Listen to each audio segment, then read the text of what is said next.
maybe yoga nidra or meditation, if you are not used to, is not something you would consider doing in the middle of the day. Maybe instinctively fits more at the end of the day when we have finished everything that we have to do and we are getting ready to sleep. But I find that my schedule is not a 9 to 5 kind of life, yeah. So I find that creating little islands of health, little islands of sanity, little islands of silence, for me helps a lot if I have an appointment afterwards, or if I have a meeting, or if I teach a class, or simply after or before surf.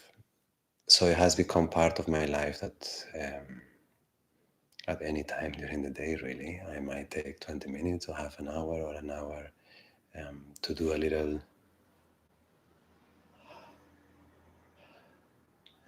valley in the mountains of the day.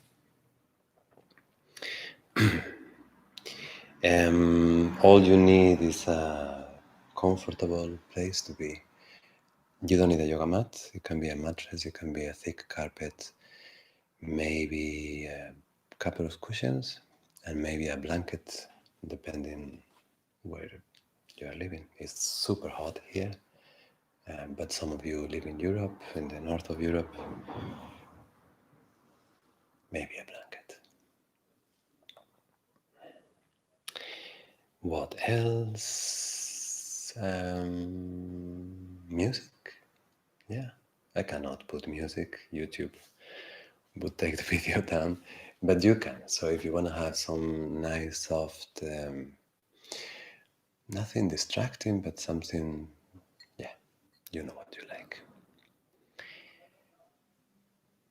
I think that's it. That's all the preparation we need. If you have kids around, if you have your children around, they can be there with a book. They can be there jumping on top of you if they want to. I don't think life issues are necessarily an obstacle for the practice. We try our best to integrate, and not always it can happen, but it can also be nice to share that with the people around you. Okay, we are going to sit for a little bit and then we will lay down. I'm warm, I've been moving about. If you haven't, this first part, if you prefer to stretch a little instead of sitting, the instructions will be for sitting, but you can adapt it minus the particularities of the position to any other position you want to do. And then we will lie down and do a generous yoga nidra. Yeah, I always miss the feedback. Now I would like to have a talk before we start, but we will start. Okay, so this is my cushion. I have actually not a cushion, I have a blanket and a carpet just to lift the hips a little bit. And then when you sit, if you are sitting on a cross-leg position or a variation of it, you would like your knees to rest on the floor or almost. So if they are a little hanging, you can put a pillow underneath so you feel like the leg rests.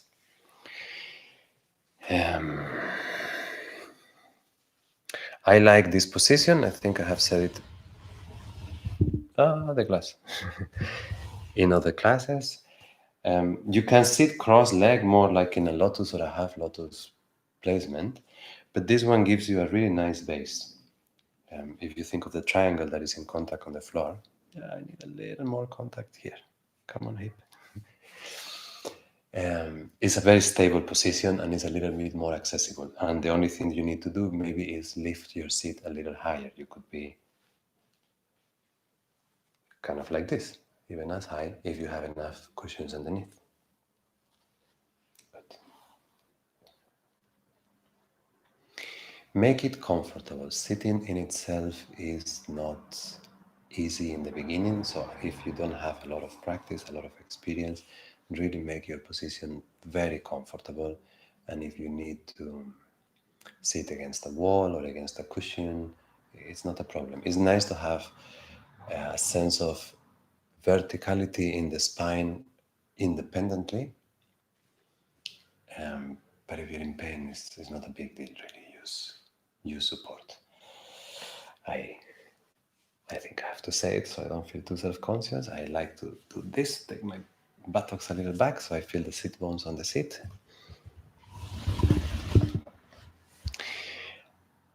Hands. These little details might not be very important for some of you, but for some others, over time, especially if you practice over time, you want to have a relationship to your posture where you feel comfortable.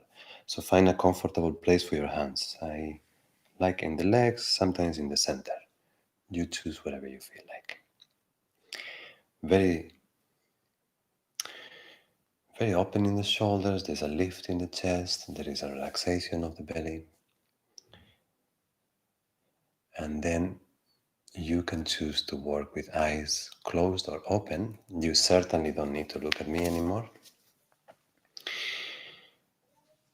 So I would say, unless you have a strong preference for eyes open, I think eyes closed is going to be the easiest for most people, I would say. So you use me as a podcast from now on. Close your eyes, settle into the posture, and let's start. I drink a little first.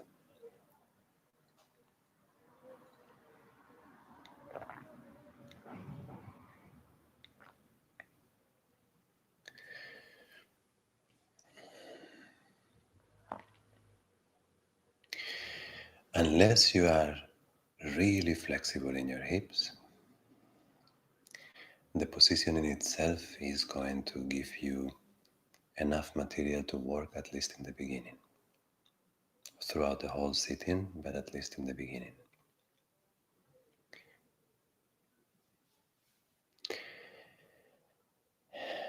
How do we explain this? You want to feel very heavy at the base. So there is a sense of releasing weight towards your pelvis, really heavy.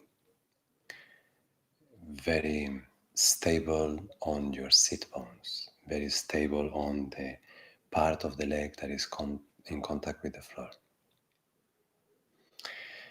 And then simultaneously you want a lift of the upper body where the back is, I was going to say proud. Let's see if I find another word. Elegant, elegantly long. And the front of the body open, not in a cocky way, not in a here I am way. Sometimes we feel that way in the yoga studio, eh? No, not like that. Open more as in I'm available, I'm accessible. There is nothing I need to hide at the moment. Also, you're alone, so there really isn't anything to hide. So this delicate balance from sinking heavy and allowing weight to be released down towards your pelvis, and simultaneously maintaining the heart lifted and the spine straight and the shoulders open. It's a pranic energy upwards and apanic energy settling, grounding. The way you balance those two in itself, Carl, is, as I said it before, enough material for you to work during your meditation.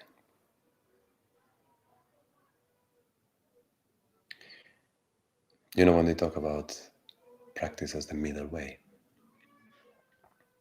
so you're always looking for that middle way in your practice, not just in general as a spiritual concept, but actually, literally, physically, in that which you're feeling.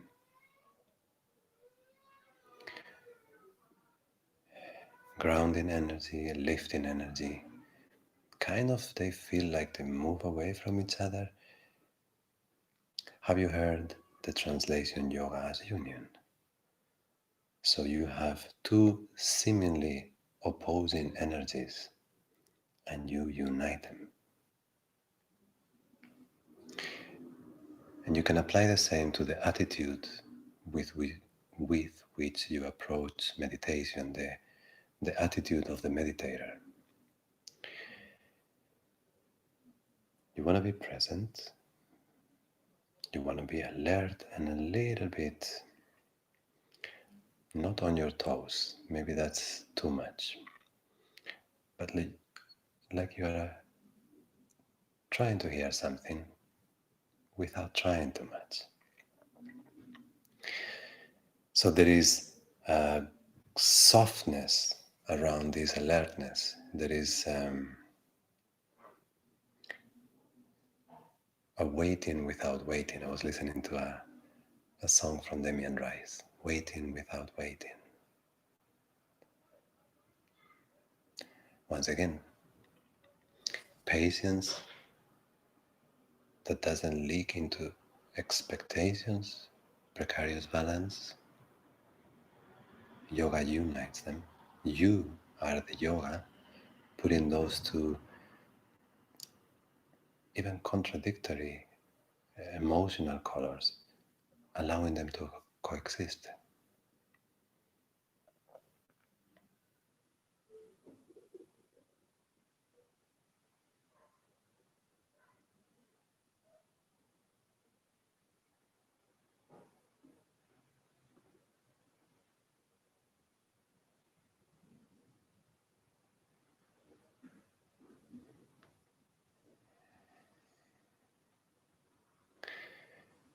And then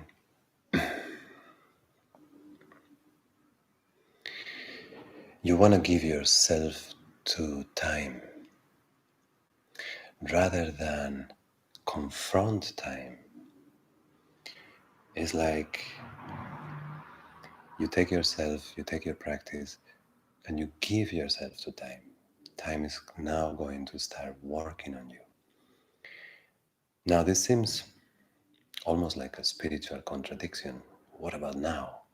How is now and time linked?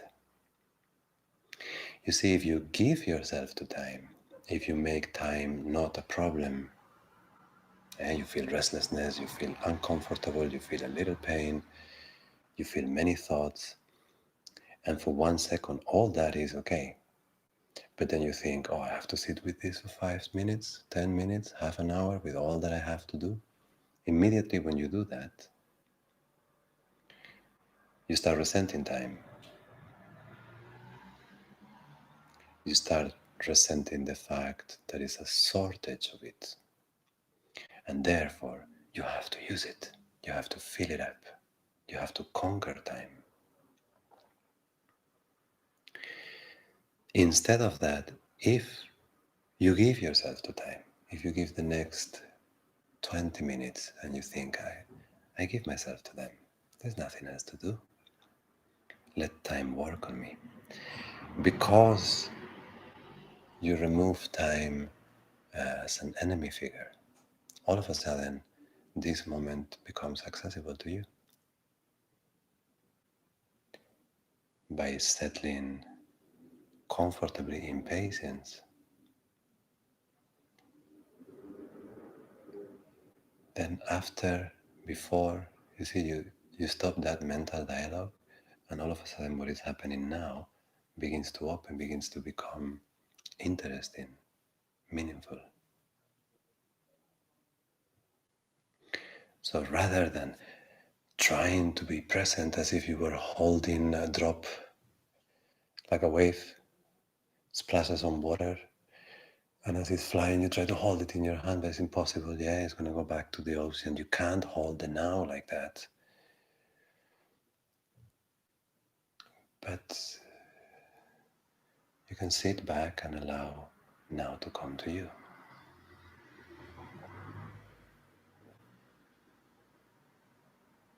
Not sure if that is a little too abstract. Posture,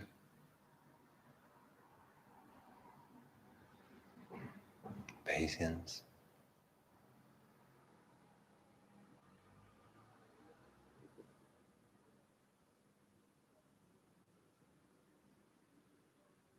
Okay, what about the mind movements?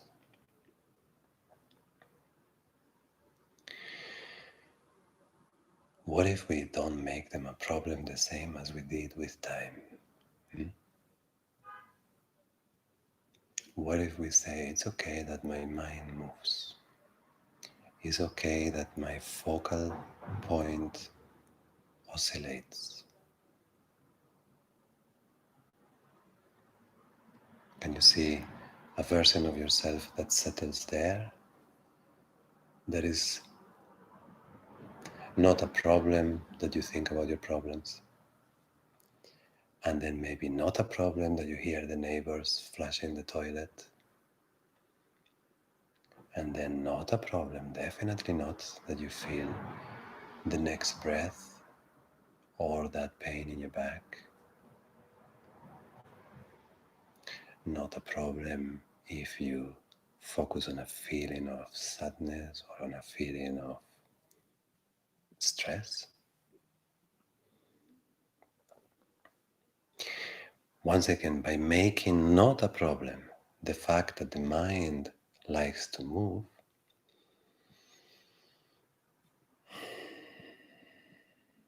you irritate it less. Think of a child, a little hyper, runs around. You let the child run around for a bit, yeah? Do that with your mind. It's not a problem. But observe. Use it. Not necessarily verbally, but observe the way your mind moves. Maybe observe if it has a pattern, what it likes to go to. Does it like to go to the future? Does it like to go to the past? Does it like to go to self-reflection? And if it does so, does it do it critically or lovingly? Does the mind like to be in the body, free from thought, and tuning in with the physical sensations of your posture, of your flesh, of your organs? At no point we are judging. At no point we are saying this is better than that. We are just observing mind movements. But beyond that, we're going to do a reasoning. In general, you might be different. Is it not true that of the two capabilities of the mind, simplifying very much, thinking and feeling, is it not true that we seem to spend much more time on the thinking field and little time on the feeling field? And when we do spend time in the feeling field, is it not true that we tend to pick up the feeling, give it a story, and jump into the story? Once again, even when we are with feeling, we contextualize it, analyze it, verbalize it, criticize it. Very rarely we are with feeling alone. So the meditator, to find balance, usually we start from here. Connect with what you're feeling, with what you're feeling in your body, regardless, independent of any explanation, regardless, independent of any added value. Something will not be right, something will not be wrong, something will not be good, something will not be bad, something will just be.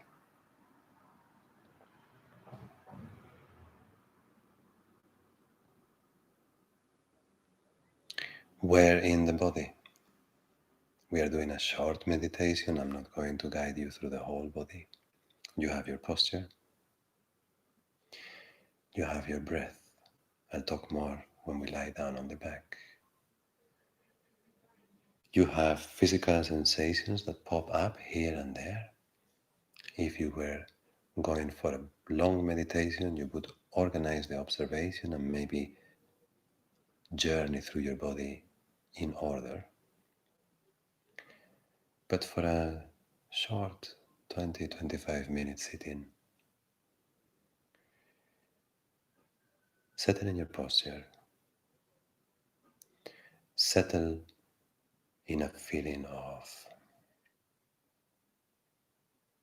not being at war with the elements, time, thought, circumstances, environment. And as you observe your mind movements, see that at least every once in a while, not forcefully, but gently, you bring your mind to the body. Either enter through your posture or enter through your breath. And that's enough. Should you really hold tight to the breath, stay in the observation, not let anything but breath be under your radar, you shouldn't do anything. There's nothing that you should. That is a beautiful moment for the meditator, in my opinion, in my humble opinion. Create circumstances for it, let it come to you. Enjoy your breath, even if it's just a couple. Enjoy your body. Mind goes. Enjoy the going.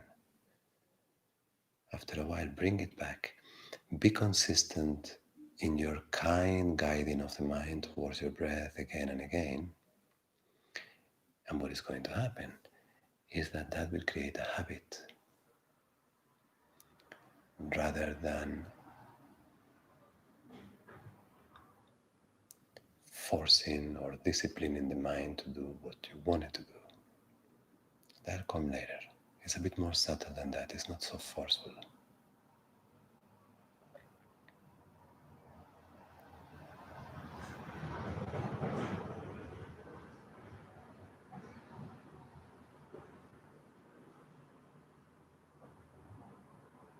And relax your face.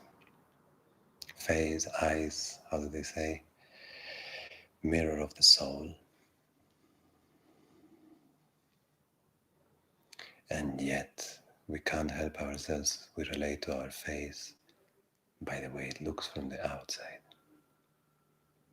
which is a pity, because that is all your expressivities, your giggles and your sadness and your pursed lips and your frustration.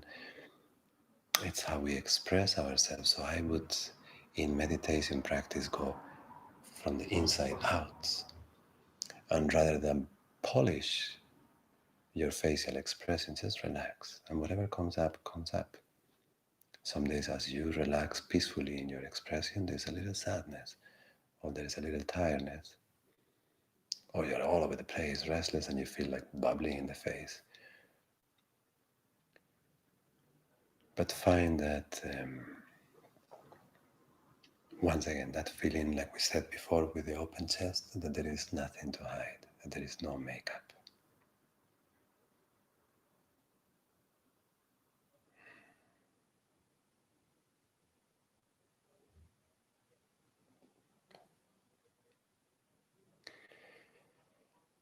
If you're a seasoned meditator, you can practice longer, of course. You can continue sitting for a while. If you are starting, I would say maybe 5 minutes is a little too little. Now what do we do? Like 20. Yeah, 15, 20-minute tryouts. If you do alone, maybe unguided, needs to be a little shorter. Don't push it for too long time, and instead practice several days a week. Maybe twice a day for 10 minutes each time, 15 minutes each time.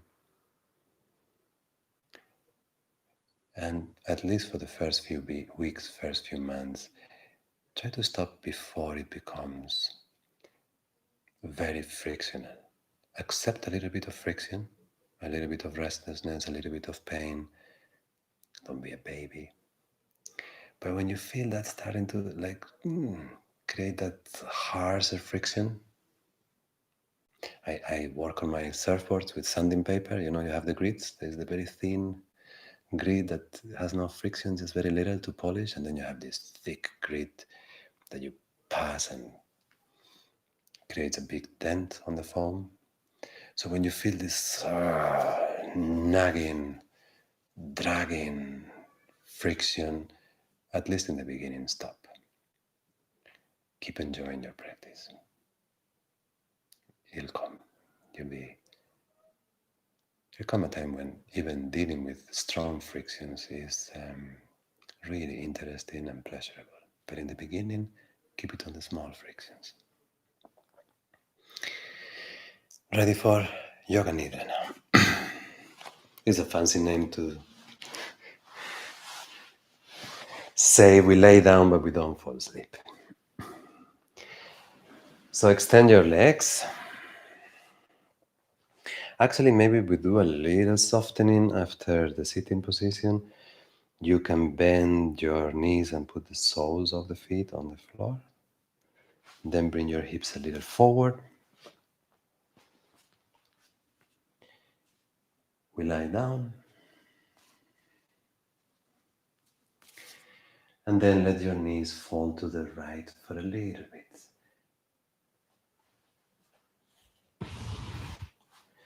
So I'm not going for a twist, I'm just going to soften the hips a little bit after the sitting.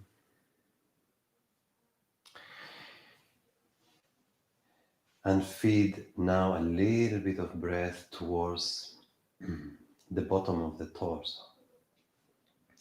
It is not the intention to do so, but when you sit, the delicacy and the intricacy of the posture, unless you are super flexible in the hips, it will create often, not necessarily is not the aim, but sometimes it does happen, a sense of tightness around the core of the body or the lower back. Also, if you're a bit older, as we age, sitting still for a while is not always easy. So now I'm going to try not just to release with a soft stretch, but also try to feel the breath moving towards the hip. And I repeat always, obviously, the breath, the air only stays in the lungs, but with the movement of the diaphragm, you create a pressure wave that travels down through your belly. And if you push that pressure wave a little longer, not a hard push, soft, consistent push of the diaphragm, you can feel the breath reaching, expanding, touching on the inside of the left hip, in this case. Now we come to the middle, let's do the other side. So I have my feet wide as the mat is wide. And then when I let the knees fall to the left, more or less the right knee will fall on top of the left foot. The right hip lifts a little, but then you keep it heavy, not pushing, but just with its own weight. And then if you can use your hands or not, but if you bring them at least for a little bit, you feel the hip bone, and then the space between the hip bone and the pubic bone and your belly button. Yeah? Like a triangle. So there you can put your hand. If you want, you can put the other one on the lower back. Just feel that the breath expands the space between the hands. And then when you're conscious of the breath, when you feel the movement, you can release the hands.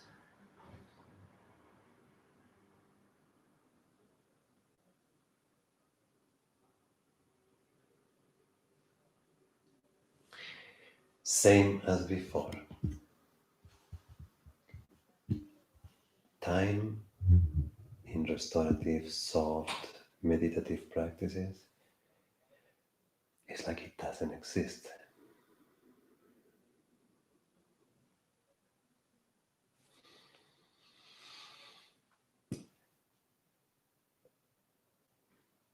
I feel like I could say that better.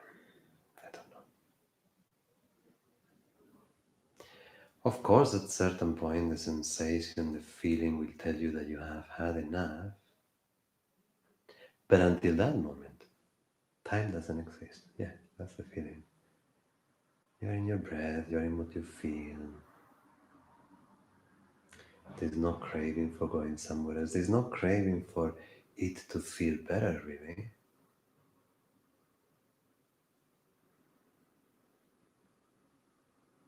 Sometimes I think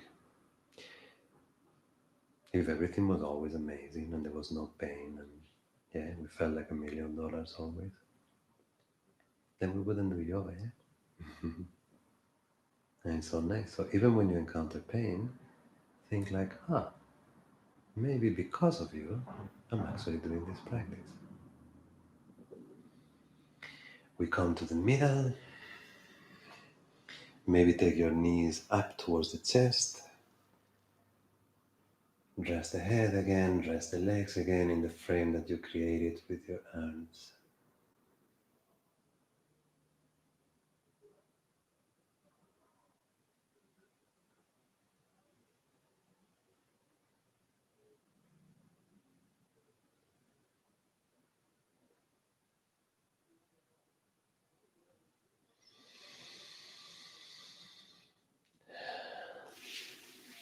And then you can extend quite a bit.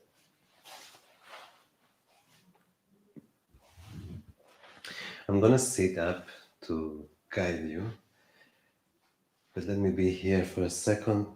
Let's bring Mr. Mike a little closer. I don't need to scream. There you go.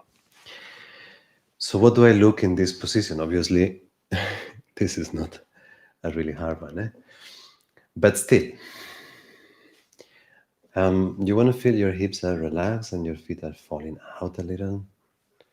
You want to feel your shoulders also relaxed and open. So for that, we usually keep palms up. If you're in this Sunday warm kind of feeling, almost you can open a little more, like a starfish. Just gives you a feeling of indulgence inside your own yoga nidra, which is already an indulgence. Eh?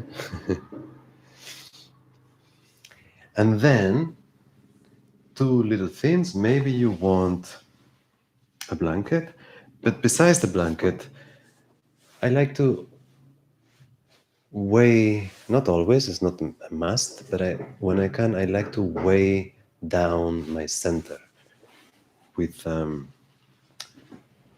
carpet, a blanket, a heavy cushion. It's a nice point of reference for the breath and also keeps a little extra warmth in your hara, in your, let's say, in your center. And the other thing, depending the day, I might, if I'm looking into a very indulging shavasana, I would have a thin pillow or a blanket folded under my head.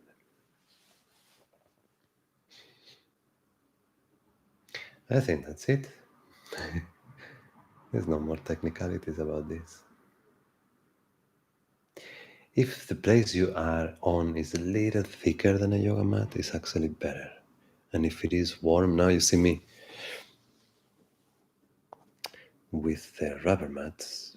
But if you have cotton, if you have a massage mattress, that can be nicer. Yeah? Okay. So now you can close your eyes. Try not to fall asleep. And I'm going to sit up to give you a little bit of company.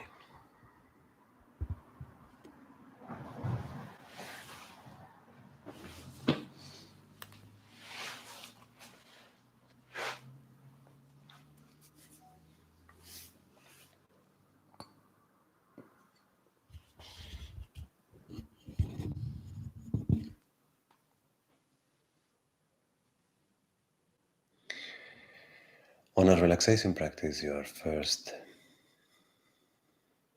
point of reference, at least mine, is the recognition of the weight of the body, the feeling of gravity.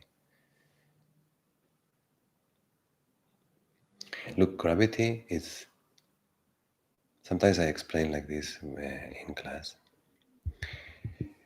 On a relaxation practice, you give yourself to two fields. We talked about one. One is the field of time. Yeah, whether you like it or not, it's happening. Quantum physics aside. Um, no, but even quantum physics is in. It's your experience. Your experience is what is until you have a different experience, and we all have an experience of time. So until that dissolves, time is real. But time is also friendly. How is it friendly? It's constant. It's always going in the same direction. It always has the same rhythm. It'd be really complicated to live in an environment where you go back and forth in time the whole time, yeah, and it's unpredictable. So the reliability in rhythm and direction of the time field is a friend. You can trust it. And the same with gravity. Once again, another field that pushes you always down, not to the side, not diagonally, not up, and always with the same intensity. You're not being bounced into the earth at different intensities in different times of the day. So those two fields are so reliable, are so predictable in a way, yeah, that we can allow ourselves to rest and relax in them. So that's usually my first observation, to see time, to see gravity as friends that I give myself into. And in that sense, you have almost, you can look at it as another field that is working on you. And that would be the field of, how do we call it? Consciousness or evolution or intelligence. There is a sense in life, in the universe, in the natural laws, that although with outbursts of chaos, things seem to move towards a place. Maybe you don't like the place, but there is a feeling of a movement.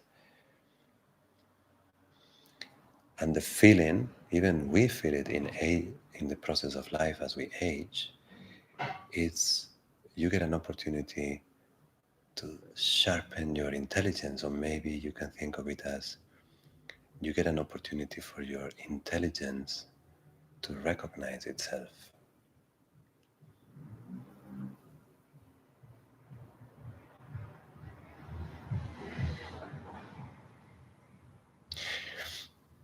It's not the same, there are nuances. Sometimes I like to use the word intelligence instead of the word consciousness.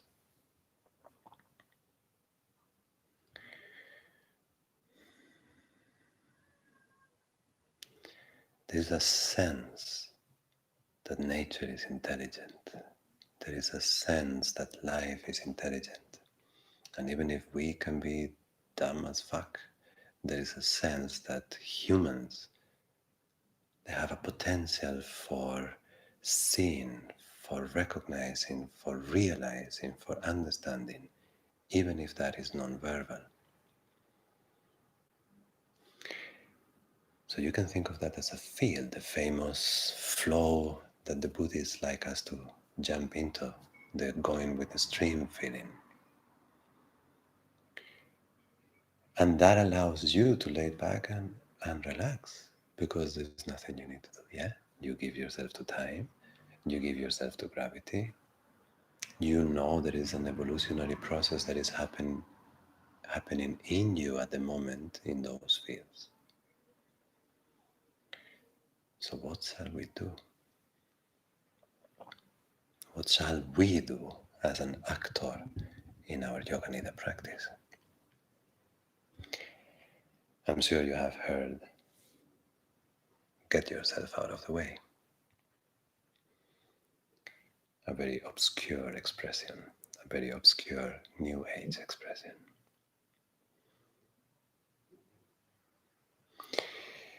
Every time you bring your mind to something that triggers you, there is a physical reaction. If that something that triggers you is real, in front of your eyes, the physical reaction is for a reason. If there is a red light, you will need to push the brake pedal to stop the car. Now, unfortunately, the body doesn't know when the trigger is imaginary. So when I think of something that worries me, when I look at myself in belittling ways, when I stress, when I dwell in past events with remorse or resentment, the body is reacting to all this continuously, creating little knots of tension. Sometimes you feel them.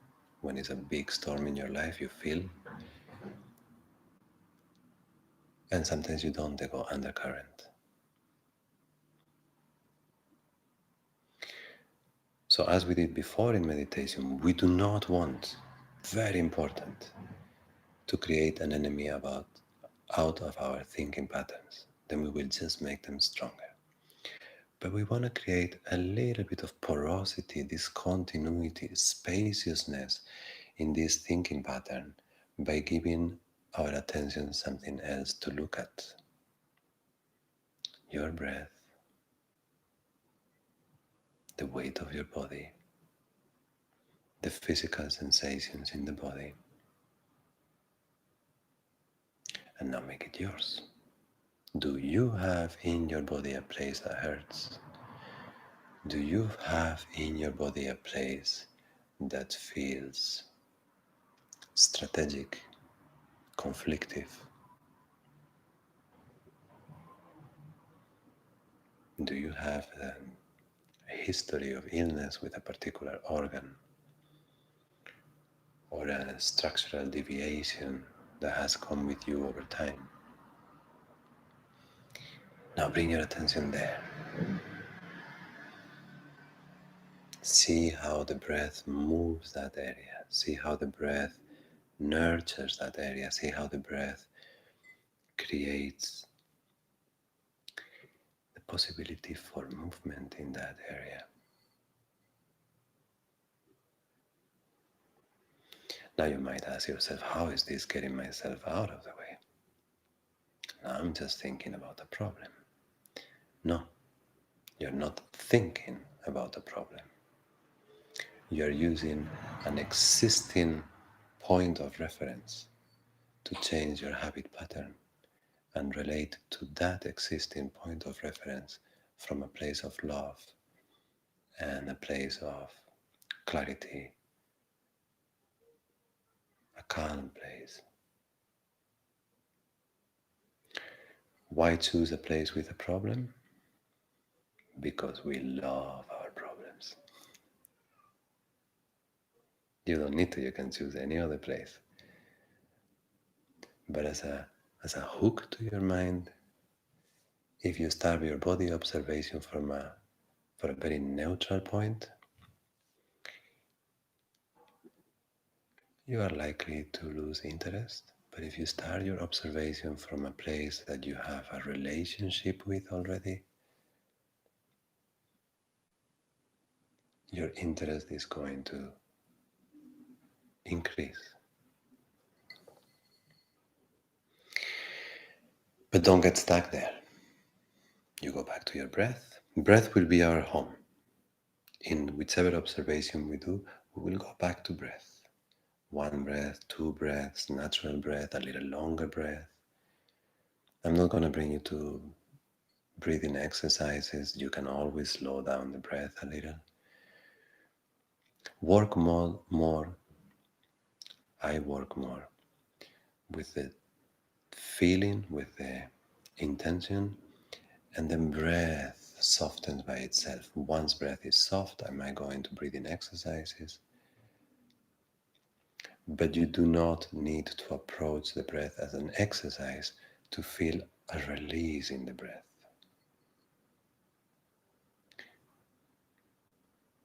Breath was born free and it remembers.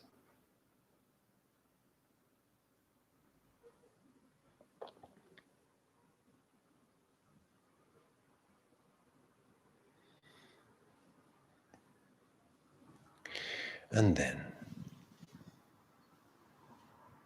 whatever it is that you're doing, body heavy, aware of breath rhythm, aware of the movement of the diaphragm, aware of physical sensations, maybe with an extra attention to that conflicted place that you have, that injury that you're dragging, not poking on it, but feeding, nurturing, supporting the healing process with loving attention.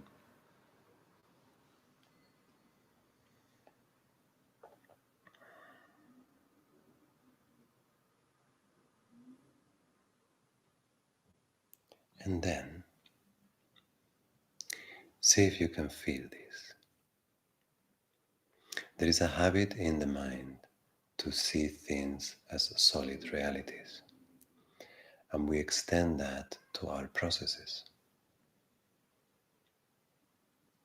So we feel that things are in a way. They are. A chair is. A person is this way or that way. A relationship is this way or that way. My job is this way or that way. But when did you encounter the last time something that never changed? Even a chair. So as you observe whatever you are observing in your body, remind yourself this.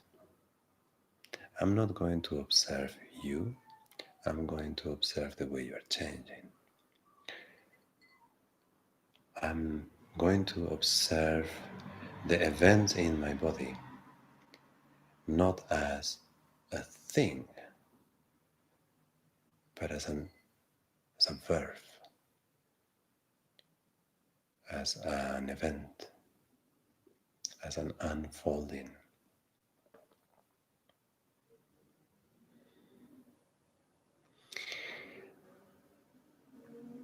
We call this impermanence.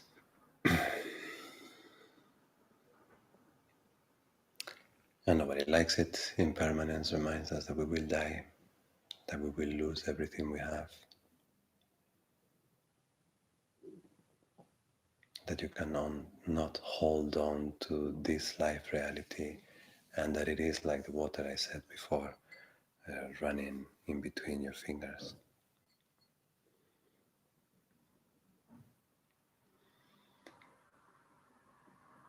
But what a prison if nothing changed, eh? What a terrible, terrible,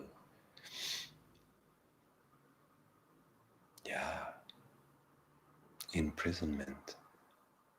So in this impermanence, in this fragility of life, in this transiency, there is freedom. There is the possibility to shift, to grow, to understand, to forgive. So now when you go through the body, meditation is the process of making an instinct, an idea, making a realization that maybe is only intellectual. See if your body agrees. Find it in nature. If somebody tells you life is impermanent, look at a tree. And then, is it? Maybe you find it isn't, but if you find it is, then question again, is my life impermanent? And look at whichever sensation, breath, posture, warmth, whatever it is that you feel alive inside. Is it changing? Yes. Is it dying? Yes. Is it evolving? Yes. Is it growing? Yes. Is it accumulating information? Is it becoming more intelligent? Yes. Now when you have a problem, a pain, an injury, same. Is that changing? Is that evolving? Does that have the capacity to heal? Yes. So you see, the same impermanence that makes us feel a little hopeless at times is such a source of appreciation for life. It's such a source of freedom.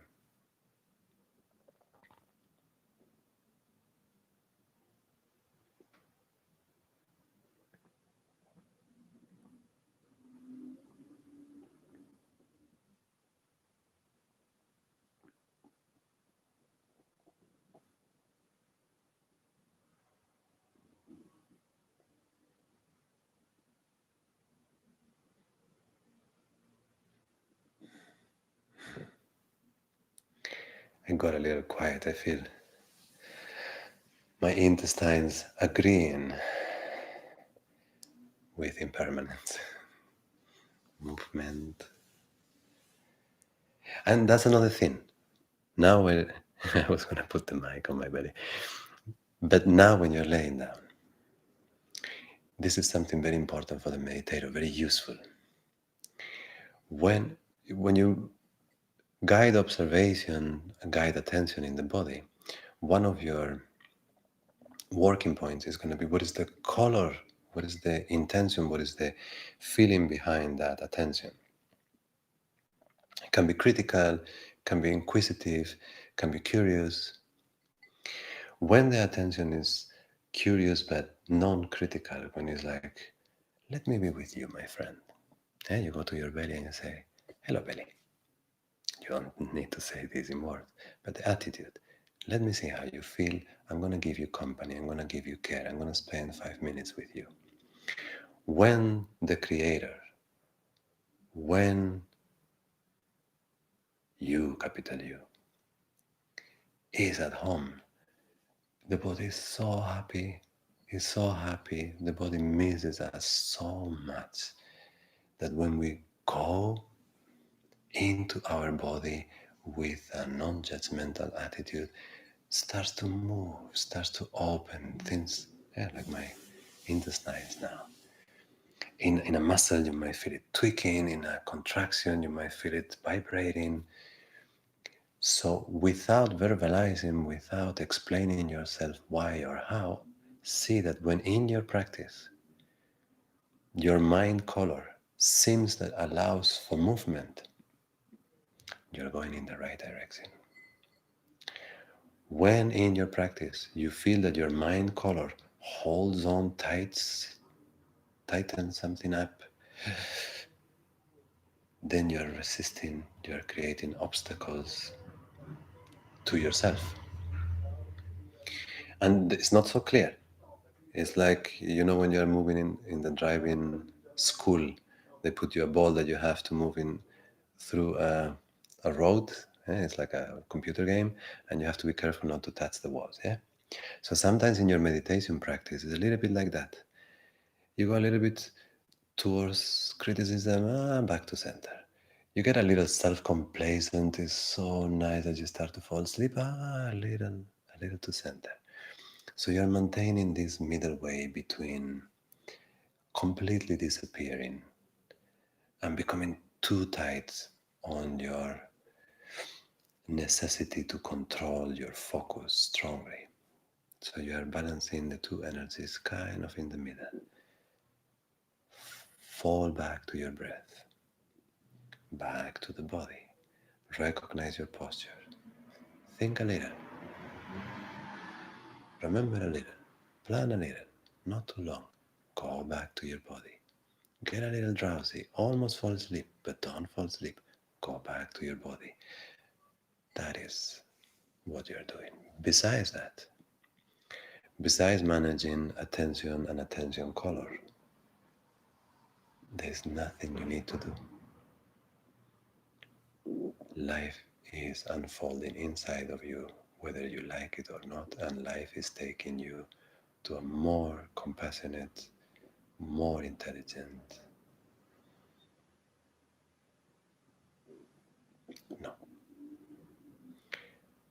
Life is taking you to be as intelligent and as compassionate as you actually are already. It's not a becoming, it's a recognition.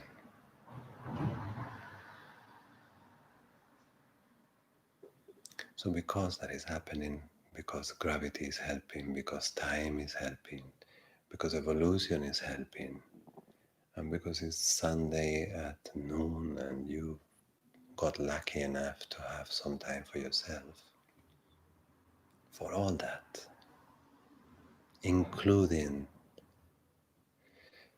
the heartbreaking impermanence of life, but because all of that, you get to relax. And in that relaxation, you get to enjoy a moment where you're conscious of your own life and how precious it is. And with that realization, you go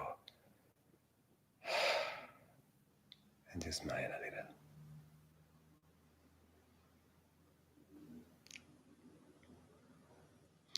And I'm going to leave you here in your own church, both your home and your home, your body.